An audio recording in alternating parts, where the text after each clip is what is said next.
네, 안녕하세요. 오스킨 성형외과 이태근 대표 원장입니다. 자, 오늘은 내가 얼굴에 꺼진 부위가 있을 때 이 꺼진 부위를 어떻게 채워주면 가장 좋을까에 대해서 한번 의견을 나눠보도록 하겠습니다. 사실 얼굴에 볼륨이 꺼져 있는 부위다라고 하면 이제 제가 볼 땐 두 가지 케이스가 있는 것 같은데요. 첫 번째로는 얼굴에 살이 없는 분들이에요. 그런 분들은 일단 광대가 도드라져 보이고 옆볼이 꺼져 보이면서 얼굴이 전체적으로 카케식해 보이는, 아파 보이고 피곤해 보이고 대신에 좀 얼굴이 둔탁해 보이는 형태가 될 수 있어서 얼굴에 볼륨이 채워져야 되는 부분에 대해서 이제 걱정하시는 분들. 그 다음에 두 번째는 우리가 보통 이제 지방 흡입이라고 하는데요. 얼굴에 지방 흡입이나 뭐 얼굴에 윤곽 주사 같은 것들로 보통은 이제 얼굴을 작게 만들고 싶어 하지 않습니까? 그러다 보니까 이제 내가 원치 않는 부분 자체가 훅 꺼져 버리는 거죠. 아니면 이런 경우도 있습니다. 이제 울세라나 슈링크나 이런 그 리프팅 레이저를 하면서 그 부분 자체가 훅 꺼져 보이는 그런 현상도 꽤 있죠. 그래서 두 가지로 나누시면 될 것 같습니다. 이제 나이가 들어가거나 혹은 선천적으로 얼굴 볼륨 자체가 없는 분들. 그 다음에 두 번째는 이제 리프팅 레이저나 뭐 우리가 뭐 윤곽 주사 같은 시술적인 걸 하다가 이제 내가 원치 않는 부분 자체로 볼륨이 꺼지는 경우. 그럼 이제 볼륨을 채워주는 것이 가장 큰 본인의 관심사일 텐데, 볼륨이 채워지기 전에 나의 하드웨어부터 먼저 체크하십시오, 여러분. 그게 뭐냐? 우리가 보통 얼굴에는 이제 지방들이 있고 그 지방을 둘러싸는 얇은 막들이 있는데요. 그 얼굴의 지방들이 나이가 들면서는 지방 자체가 소멸되는 것도 있지만 우리가 인대라고 하는 얼굴 유지 인대들 자체가 처지기 시작합니다. 그래서 보통 제가 항상 강조드리는 건 얼굴에 볼륨이 빠진 부분을 내가 뭔가를 채워야 된다라고 생각할 땐 그 전에 내 얼굴의 처짐 여부입니다. 그러니까 우리가 하드웨어 자체가 처짐 자체가 있는 상태에서 뭔가를 자꾸 넣게 되면 어떻게 될까요? 더 처지겠죠. 결국에는 내가 처진 부분은 최대한 탄탄하게 받쳐주는 상태에서 꺼진 볼륨이 있다면 그 볼륨은 채워주는 것이 가장 좋은 효과를 낼 수 있는 겁니다. 결국 뭐다? 우리가 보통 리프팅 앤 필, 리프트 앤 필이라고 표현을 해요. 이게 뭐냐면 올리고, 리프트, 올리고, 그 다음에 필, 채운다는 거죠. 이게 결국에는 단순히 필, 채운다 이 개념으로 접근하면 안 된다는 겁니다. 그러니까 여러분들 항상 얼굴에 볼륨을 뭔가를 채우고자 할 때는 뭐 내가 필러를 생각한다, 지방 이식을 생각한다, 뭐 어떠한 볼륨을 높이는 치료를 생각한다 라고 하실 땐 단순히 필, 넣는다는 개념으로 생각을 하시면 안 되고, 이 필과 함께 내 얼굴의 리프팅 여부, 그러니까 어느 정도 처져 있느냐 이거를 정확히 체크를 해야 그 부분에 대해서 명확한 효과를 낼 수 있다는 겁니다. 자, 그러면 일단 오늘은 제가 볼륨에 대해서 얘기를 할 거니까 리프팅에 대해서는 먼저 패스를 하겠습니다. 이제 볼륨을 채우는 겁니다. 뭐로 채울까요? 물로 채울 수는 없겠죠. 그래서 우리가 보통 얼굴에 볼륨을 채운다라고 하면 크게 세 가지로 생각을 하시면 됩니다. 자, 첫 번째는 여러분들도 잘 알고 있는 필러입니다. 예전에는 이제 필러가 나오기 전에, 그러니까 필러 전에는 굉장히 불안정한 뭐 우리가 공업용 실리콘이나 이런 것들로 문제가 생기는 경우가 정말 많았죠.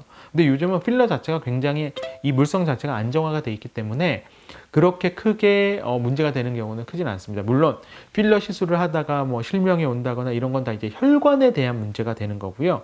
그 다음에 이제 지연성으로 필러에 대해서 염증성 반응이 오는 경우도 있지만 기본적으로 필러의 이 물성 자체는 요즘은 굉장히 안정화가 됐다. 하지만 이 필러 자체도 결국에는 외부 물질 아닙니까? 내가 가지고 있는 조직으로 하는 게 아니라 그나마 우리 인체에 들어왔을 때 안정화될 수 있는 물질이라는 거죠. 그렇기 때문에 얘가 물론 염증을 일으키거나 이런 부작용을 일으킬 가능성은 낮아진 건 맞지만 그렇다고 그 부분이 명확히 계속해서 유지될 수 있냐? 그건 아니라는 겁니다. 그러니까 필러 자체도 저는 이렇게 생각을 해요. 어느 정도 내가 볼륨이 필요한 부분에 대해서 필러는 굉장히 좋은 툴 중에 하나는 맞습니다. 하지만 너무 과도한 필러를 넣게 되면 그 다음 필러를 넣을 땐 분명히 효과 자체가 떨어질 수밖에 없습니다. 환자분들도 이런 말씀 많이 하세요. 처음에 맞았을 땐 정말 좋았는데 두 번째, 세 번째 맞을수록 만족감이 떨어져요. 그건 왜냐면 필러가 들어가면서 주변 조직들도 변화를 하기 시작하거든요. 필러 주변으로 캡슐이 생긴다거나 주변 조직에 유착이 생긴다거나 그러면서 우리가 처음 넣을 때와는 내 조직들 자체도 점점 좀 달라지는 거죠. 그래서 필러 같은 경우는 이제 너무나 다량의 양을 자주 맞는 거 저는 절대 권하지는 않는다. 대신에 이제 필러 방법이 있고, 두 번째는 지방 이식이죠. 어떻게 보면 필러와 함께 가장 흔한 양대 상매이라고 보시면 되는데, 지방 이식은 이렇게 생각하시면 됩니다.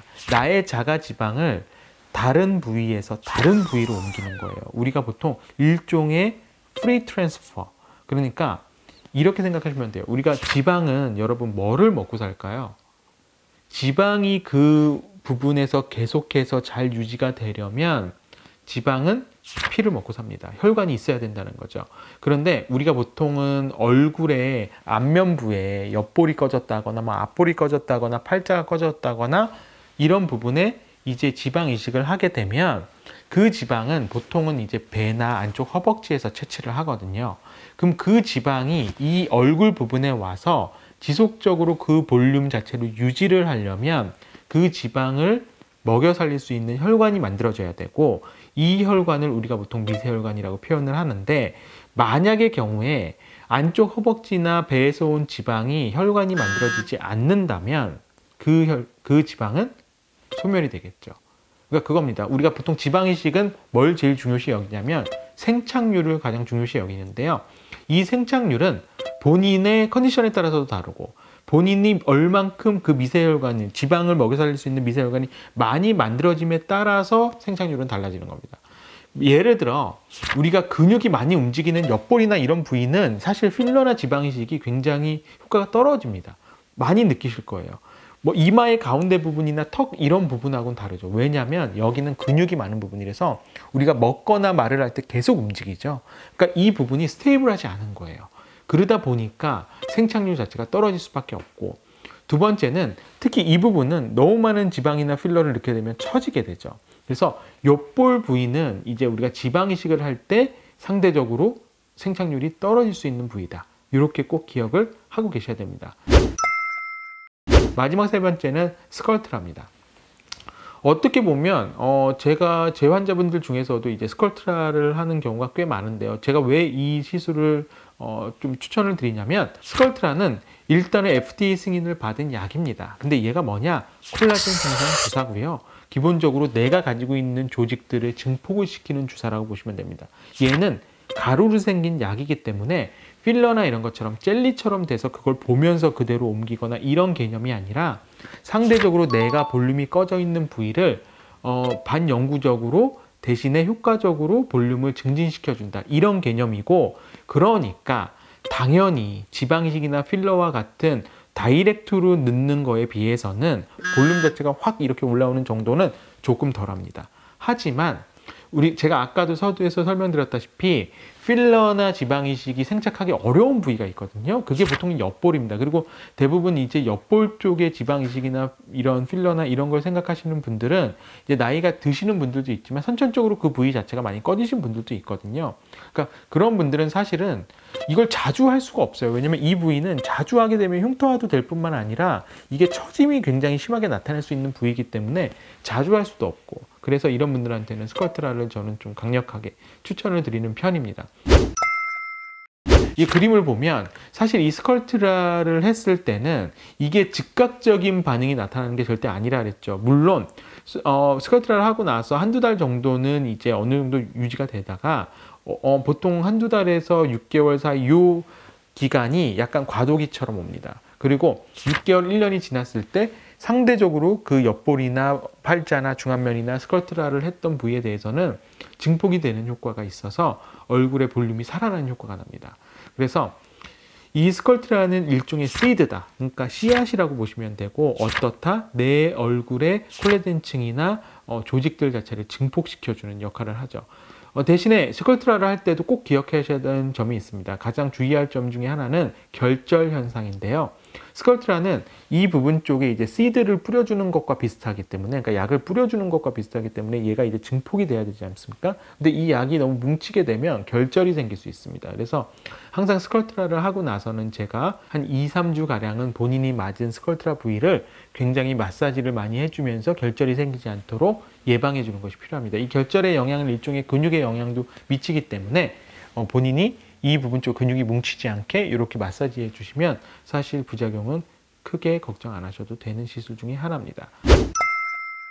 지금 이 환자도 마찬가지지만 이 환자 같은 경우도 옆볼이 많이 꺼져서 이제 스컬트라를 했던 케이스고요. 요건 이제 1년 후 사진입니다. 그러니까 이게 뭐 드라마틱한 효과를 물론 기대하시는 분들도 있겠지만 대부분은 내가 자연스럽게 대신에 반영구적으로 효과적으로 유지될 수 있는 치료법을 원하시는 경우가 꽤 많거든요. 그래서 이럴 때는 스컬트라도 굉장히 큰 도움이 될 수 있다. 물론 내가 좀 더 즉각적인 효과를 원하면서 좀 더 볼륨화로 확 당기길 원한다라고 하면 그거는 사실 필러나 지방이식이 맞습니다. 그래서 그거는 이제 개인의 성향 차이도 있을 거고 전문의 선생님과 같이 상의를 정확히 해서 내가 현재 필요로 하는 게 뭔지 꼭 기억하시면 좋겠고요. 오늘은 제가 이제 얼굴의 볼륨에 대해서 설명을 드렸는데 볼륨을 높일 수 있는 방법은 크게 세 가지다. 필러, 지방이식, 이제 스컬트라와 같은 콜라겐 생성 주사. 저는 오늘 이제 이렇게 볼륨에 대해서 말씀을 드렸습니다. 그래서 각자의 상태에 맞게 가장 정확한 방법을 전문가 선생님과 같이 잘 상의하셔서 결정하셨으면 좋겠습니다. 저는 오스킨 성형외과 이태근 대표 원장이었고요. 오늘도 행복한 하루 되시길 바랍니다. 감사합니다.